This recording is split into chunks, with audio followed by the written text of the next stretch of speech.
जरांगेंना पाठिंबा देणाऱ्या आमदार खासदारांनी ओबीसी आरक्षणाबाबत भूमिका जाहीर करावी, अन्यथा ओबीसी समाज बहिष्कार टाकेल, ओबीसी नेते लक्ष्मण हाके यांचा इशारा। वाशीतील सिडको एक्झिबिशन सेंटरमध्ये 30 ते 35 हजार आंदोलक मुक्कामी, सिडको एक्झिबिशन सेंटरमध्ये आंदोलकांची राहण्याची व्यवस्था। मुंबईत आंदोलनादरम्यान आणखी एका मराठा बांधवाचा मृत्यू, विजय घोगरे नावाच्या तरुणाचा हृदयविकाराच्या झटक्यानं मृत्यू, जरांगेंकडून सरकारवर आरोप करत संताप व्यक्त।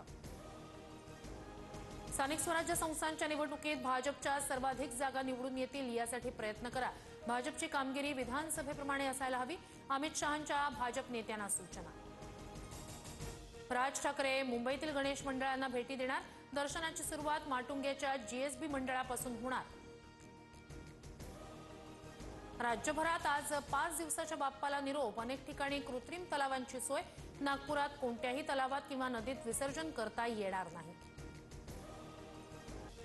संतोष देशमुख हत्या प्रकरणी वाल्मिक कराडचा जामीन अर्ज बीड न्यायालयानं फेटाळला, प्रकरणाशी कोणताही संबंध नसल्याचा कराडच्या वकिलांचा युक्तिवाद।